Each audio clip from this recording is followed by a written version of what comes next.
That's right. We got a Saturday bonus show. Trevor Sikkema is here to talk Florida Gators and Ricky Pearsall in the NFL. We're going to talk about that here on Locked On Gators. You are Locked On Gators, your daily podcast on the Florida Gators. Part of the Locked On Podcast Network, your team every day.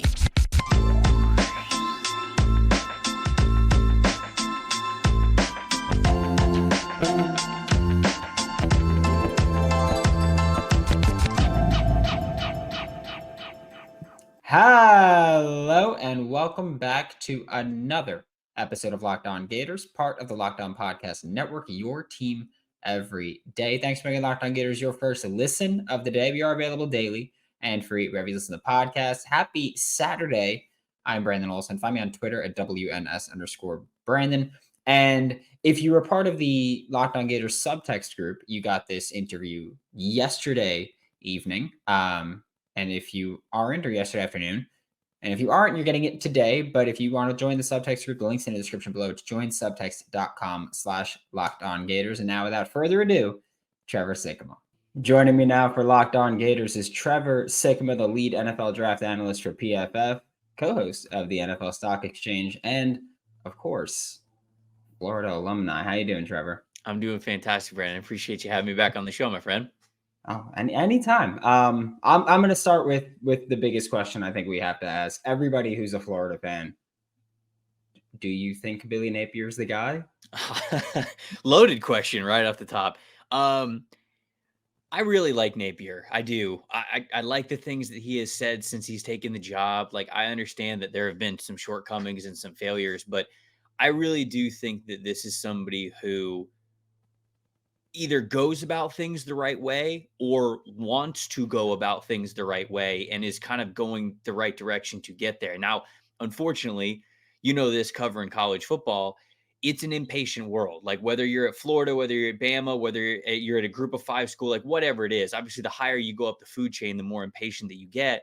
I think Florida fans and Florida boosters at this point are wanting a legitimate winner because it's been a while since we felt that way, right? You could go back to, the crazy offensive year. What was it, in 2019, 2020, whatever, the Kyle Trask year, where like Dan Mullen had that offense basically as like a top 3 offense in the country. But at the same time, it was like, all right, well, the team's not really complete enough to be a legit national championship type of contender. And so even when it's been good, it felt like it hasn't really been purposeful or meaningful. You go back even further to those years with Jim McElwain, where they made the SEC championship. They won the East 2 years in a row, but they play Alabama and everybody knew that they had absolutely no shot against those teams. So it just feels as though, man, you got to go all the way back to, unless I'm forgetting a year, you got to go all the way back to that 2012 Will Muschamp year, where the defense was so good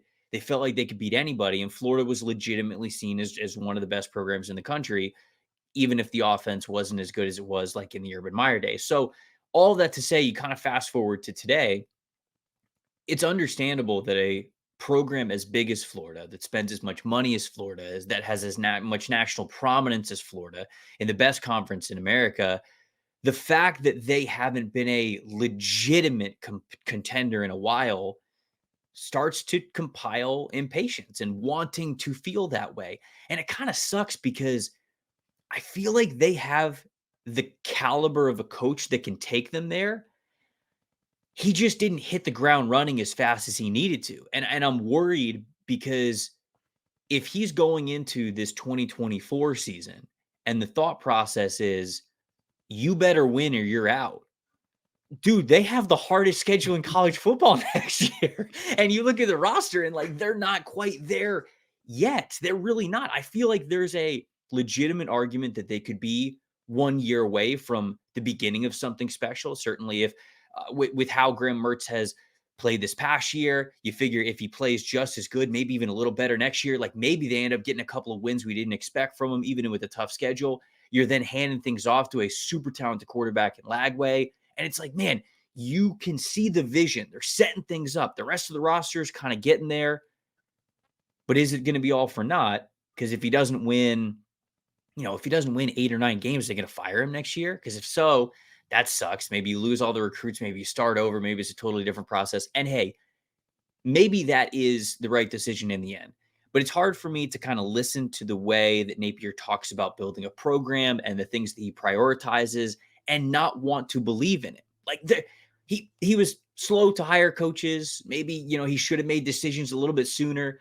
But he is somebody who, even knowing that he probably should have made changes quicker with the coaching staff over the last couple of years, the reason why he doesn't seem to come from an ego standpoint. It seems to come from a guy who is truly trusting the process, right? Making a decision and then letting it play out. And it's hard for me to fight too much on that. If it was egotistical, like if he was keeping guys just because he's like, no, I'm not swallowing my pride here, that's a different story. But I don't think it's totally that, because of everything of how he talks about building, like I said, building a program, how he goes about his process, all that good stuff. So ultimately, like it's a lot of words to answer that question, but it's obviously a complex question at this point in time. I like Napier. I really do. I hope it works out for him. I think that he has the opportunity to be a really great head coach at Florida, but it all just depends on what it looks like this upcoming year. Because even if they look like they're barely taking a step in the right direction, but it's still a step in the right direction with the schedule that is in front of them next year, to me, that signals, all right, you got the right guy. Give him at least another year. Give him another recruiting class. Let's see what he can do. And especially with Nick Saban out at Alabama now, you could sit here and go, oh, all those recruits are just going to go to Georgia. All the recruits are already going to Georgia. So there's still only so many scholarships they can give away. And Georgia's basically as good as they could possibly get. So with Nick Saban now out at Alabama, massive balance of power shift, I think, throughout the SEC. There's going to be a lot of power that's up for grabs now that Saban's gone. And people will say like, oh, it's just going to go right to Georgia. Again, Georgia's already got it. Like Georgia already has their power. So instead it's going to go to other schools, and Florida does have the opportunity to kind of seize some of that power. So it's going to make for an interesting year and a pivotal year for him. But I'm still excited to see what he is going to do. I really am. Yeah. I think with Alabama, like, oh, all the players are going to Georgia thing. It's like they already have the best players. Right. So right. They can get marginally better by adding some guys, but it's like end of the day, they've still got the best players possible. But also, you mentioned, maybe this roster is one more year away. We're in a wild time of college football where it's just chaos throughout the entire time, where I feel like it's difficult to go trust the process because of the transfer portal. Like, arguably the two best players on the entire roster in Princely Umanmielen and Trevor Etienne this year. So just how much more difficult does it make to even evaluate a coach's success when it's like a guy can leave for whatever reason they want to, whether it's they want more touches, whether it's I think Princely was like, hey, look, the way that Pete Golding used Will Anderson when he was at Alabama, I'm going to be used that way at Ole Miss, and I think that'll give me a pretty good shot for the NFL. So whatever the reason is, you've not retained the best players on your roster. Just how hard is it to even evaluate a coach when you go, maybe you're 1 year away, but also your best players to jump ship at any time with just, they don't even have to give a good reason. They just have to go, it felt like it. Right. And that's extremely tough. It is, because you look even around college football, like I follow it loosely. I follow more the NFL than I do college football structurally. And so I follow it kind of loosely, but I'll see these reports of like, oh, this player hits the portal, this player hits the portal, or, I'll see a tweet when I'm scrolling the timeline or whatever. And over the last month, there's a lot of players from Georgia that are in the portal. Like there's a lot of 4-stars from Georgia that are hitting the portal. And so this is not something like, to me, that is a massive sign of, well, if you have guys leaving, that's the ultimate sign of oh, the program's not going in the right direction. Shoot, look at Ole Miss. They just lost their best football player. They just lost Quinshon Judkins. Judkins was like, nah, I'm out. And it's like, well, hold on here. Judkins played for two Ole Miss offenses that obviously, like, he played well for, played phenomenally that freshman year. He really came on the second half of this past year. But this is going to be the year for Ole Miss. Like, this upcoming year is going to be their national championship contention year. And I think that they hit the portal really hard. They got a lot of really good football players. Obviously, grabbing Umanmielen from Florida is going to be a big deal for them. But They got a handful of players everywhere on that team. It looked like Lane Kiffin was a transfer portal king. And outside of Georgia, it felt like Ole Miss was going to be that next SEC team to contend for one of those top spots in the college football playoff. And they still lost their best football player. There's no way that Ole Miss's NIL package for Quinshon Judkins wasn't at least like competitive. But he got a bigger bag at Ohio State. And it's like, boom, okay, that's gone. So the crazy part is, yes, losing Trevor Etienne, especially to a rival, sucks. Losing Princely Umanmielen sucks. There's no doubt about it. Like, it's not a good look. You can't really spin that well. However, I don't think that's a glaring Billy Napier thing. College football right now is in a horrible place. Now, it was taking advantage of players for a long time, and I am glad that we're kind of opening up that box so that that is no longer the case. But we kind of figured that this might happen once you open things up. Is it going to, totally swing in the opposite direction? And I think it has. Now, people use the phrase the wild, wild west. It is. There's no salary cap. There's no commitment. There's no contracts. There's no anything. And people will push back and say, like, well, hold on. Like, that's how it's been for coaches all the time. And that's true. But very clearly, with the transfer portal rules and obviously with the NIL rules, players are switching even faster than some of the coaches that are in the highest demand. So you're seeing that across the country, and it's just creating this environment that the stability is terrible across the board. And so it's hard for me to say, even with losing your best player on offense and your best player on defense from Napier, it's hard for me to look at that and say, yeah, that's a big Napier thing, just because it's happening everywhere. And it's happening with even some of the best programs. And you don't know what to do about it at this point. Kirby has come out and talked about it. And like you mentioned, Georgia's basically getting whoever they want in the portal. They're getting whoever they want in recruiting. And you still have Kirby Smith sitting up there saying, this is a problem. We have to get this fixed immediately. This is not the way that college football should be. So I agree, man. It's crazy times. And obviously it sucks that Etienne and Umanmielen are out the door, but it's hard for me to blame Napier too much just because that's the landscape of where college football is right now. NFL playoffs are here. NBA games are happening daily, literally daily. And guess what? We're a couple months away from hell baseball. And Game Time is the place if you're looking for last minute ticket deals, whether that's any of those sporting events, whether that's a concert, whether you want to go see a show.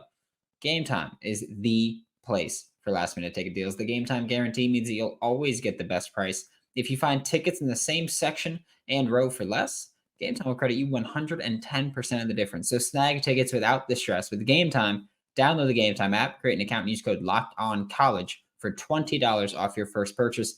Terms do apply. That's code LOCKEDONCollege for $20 with Game Time. So download Game Time today. Last minute tickets, lowest prices, guaranteed. Today's episode of Locked On Gators is also brought to you by FanDuel, America's #1 sportsbook. The NFL regular season is done. It is playoff time. And let me tell you, playoff football, last year was very profitable. The year before, very profitable. Big fan of it. Visit FanDuel, America's #1 sportsbook. And right now, new customers get $150 in bonus bets guaranteed when you place a $5 bet, whether that bet wins or loses. $150 in bonus bets. So visit FanDuel.com/LockedOn. That's LOCKEDON and make your first bet a layup. And remember that FanDuel is an official partner of the NFL. Yeah, we're in a world that's crazy enough in college football where Ashton Jeanty, the running back at Boise State, true sophomore, put out a graphic that he's returning to Boise State. And it's like, the NFL draft wasn't even an option. And he's like, right. Yeah. And he's like, yeah, I'm coming back to school. And it's just like, well, damn, the only option was to hit the portal. So now we're at the point where kids are just like, I'm not leaving. That's it. I'm not going to the portal. I'm not jumping ship. But shout out to graphics teams everywhere though, getting a lot of reps in over these last couple of years. Hayes Fawcett is just getting money all he wants with all the portal kids, the Florida social media team. They're just like, right. I'm leaving. I'm going. We had the fourth QB like put out a little graphic. He's like, I am out of eligibility, so I'm going to the NFL. And it's like, good for you, graphics team. Good for you. Just good for you getting that one in. But try to get, yeah, like it's so funny. Not only is the transfer portal wide open, not only is NIL now a very powerful tool for why we're seeing so much change in college football, but also the COVID year does still exist. It is still lingering around. So you have people who are like in year 6, year 7 of college football, which as an NFL draft analyst, let me tell you, that is annoying as hell. Obviously, I'm happy for the kids. They get to keep playing football. Yeah, they're making decisions that they think are the best decisions for them and their family. Like, I get it. Obviously, I'm mostly joking, but damn, these people coming back for 7 years. Like, to quote the Tommy Boy article, like, yeah, so there's people who are in college for 7 years all the time. Yeah, they're called doctors. You know, it's like it's not regular football players. So, man, it is a wild era right now.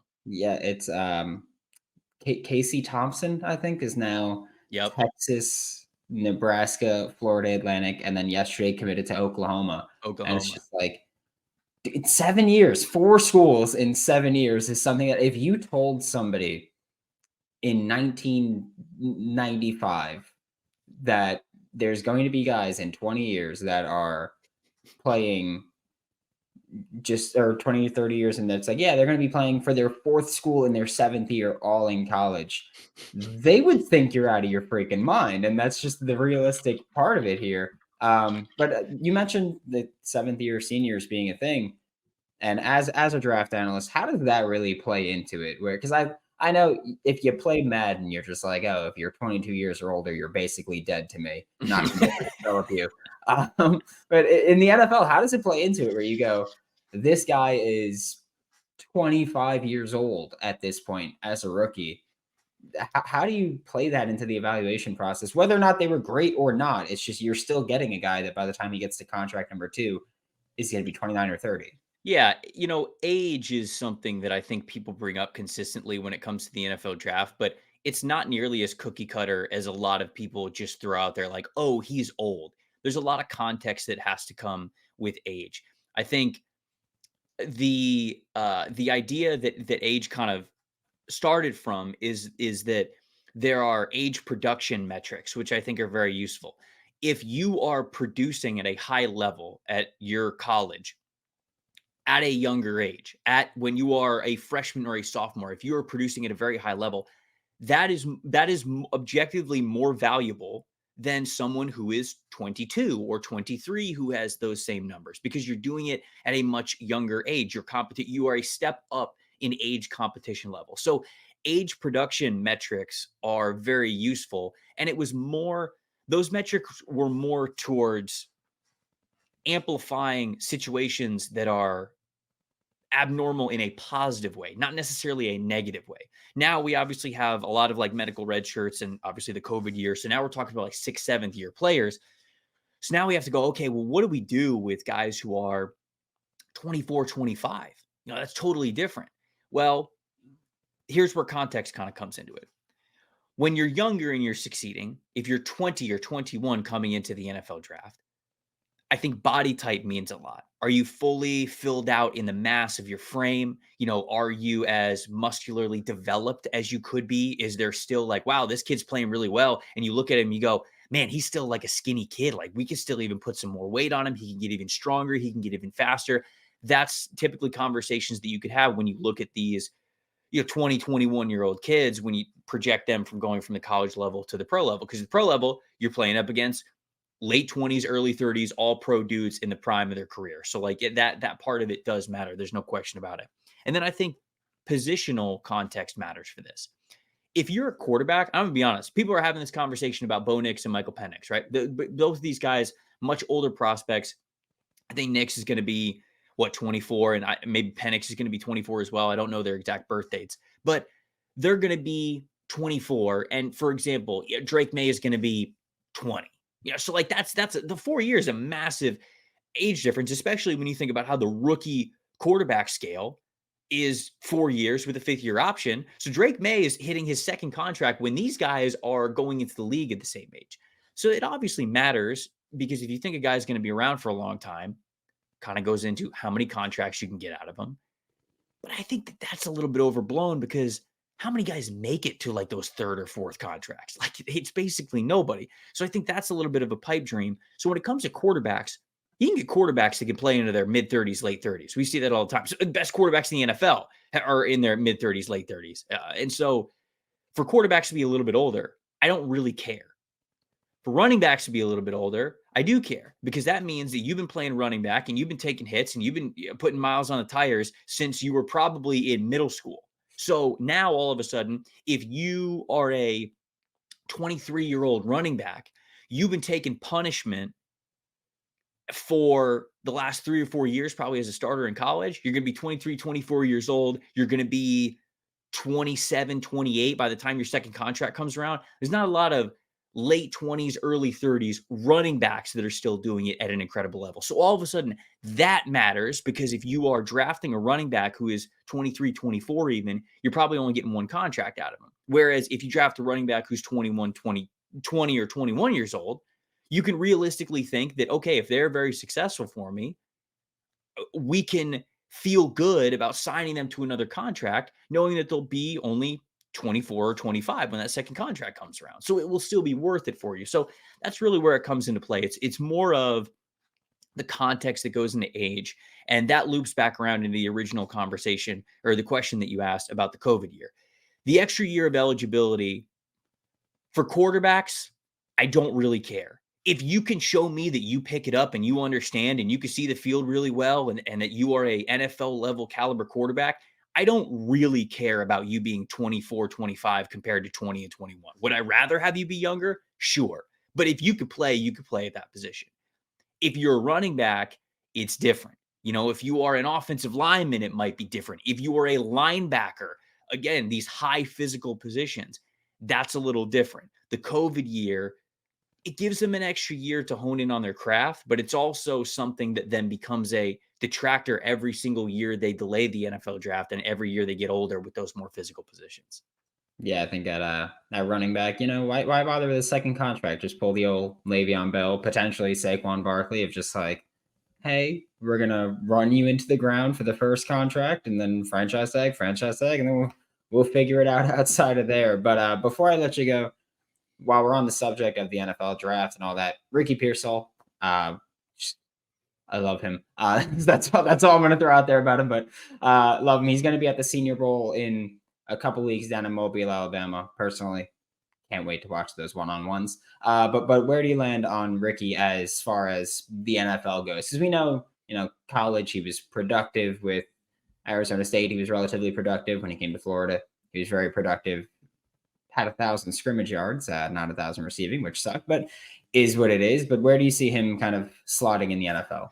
I like Ricky a lot, and I'm not just being Florida biased. I mean, I think that he is a fantastic wide receiver. I think he's got the strength and the toughness to be able to play on the outside. Obviously, his frame, his quickness, his strengths, they lend itself more to being utilized as a slot receiver at the next level. But yeah, Gators fans have seen over the last couple of seasons just how reliable his hands are, how good he is with his routes, how well he understands the game. I mean, it's not just people think like, oh, if he's a smaller player, then he's just going to be a slot. Well, in order for you to maximize that two-way go freedom of being in the slot, all that space that you have to work with, you have to be very smart too. The best slot receivers are high IQ players. And Pearsall is. Like, he knows how to get off press coverage. He's shown a variety of different releases when it comes to getting off the line of scrimmage. He can create that separation very, very quickly. He can obviously create separation with his footwork and his routes and all that good stuff. He's got decent yards after catch ability and yards after catch speed. But to me, he feels like that kind of player that could be a heavy volume guy for an NFL team. I think that he is a day 2 pick. Absolutely. Like, I think he's a second to third round pick type of a player. This wide receiver class is pretty stacked. So there's going to be a lot of teams that say, well, that have the luxury to go, we need a wide receiver, but we need a certain type of wide receiver. So like in the second round, where I think you could start having the conversation about Ricky Pearsall, if you are a team that says we need a bigger bodied guy, like a Brendan Rice, a Xavier Legette, an AD Mitchell, right? These guys are these bigger body type of players, so they might lean more towards that. But the second the conversation comes up where a team goes, hey, we need a great slot specialist, somebody who knows how to operate in space, but also gives us that flexibility to, if we want to play him on the outside, we can. Look, you're going to hear a lot of people throughout the draft process praise Ladd McConkey from Georgia. I'm a big fan of his as well. And Ladd McConkey is not just a slot receiver. He's somebody that Georgia played on the outside. He's got legit vertical speed. Pearsall is that same type of player. I don't think he's as precise. I don't think he's as good vertically as Ladd McConkey is, but they're similar players where they're not just these slot mold guys. You can play them all throughout the field. And I think that Pearsall is just a damn good football player. And the name of the game at wide receiver, getting open, catching the football. Few guys do it more reliably than he has over the last 2 years. And for that, I think that spells out a really nice NFL prospect and somebody who I think is going to go in the middle of day 2. And so there, you've heard it here. High volume, can play slot, can play outside. Trevor Sikkema, Ricky Pearsall, CeeDee Lamb. That is that's what I said. Yes, yeah, that's the comp. That's exactly where we're going. That's exactly where we're going. Ricky Pearsall is CeeDee Lamb. Yeah. Thank you so much, Trevor, for taking the time today. Catch Trevor on Twitter at Tampa Bay Trey. Catch him on PFF with, fantastic content over there as well, and the NFL Stock Exchange. Thanks again for making Locked On Gators your first listen of the day. Every day, we are available daily and free wherever you listen to the podcast. Thanks again to Trevor Sikkema. Big fan of his work, followed him for years. So excited to get him on the show every chance we can. And of course, Florida alum. But we will be back on maybe Sunday, but at the latest on Monday. We will not be going live for the game against Arkansas for the postcast. I will not be in the state, so I will not be available to go live. But we will be back on Monday at the absolute latest. For Locked On Gators, I'm Brandon Olsen. Don't forget to follow me on Twitter at WNS_Brandon. Find all my written work with Whole 9 Sports, Giants Country, NFL 33, and I will see you all next time.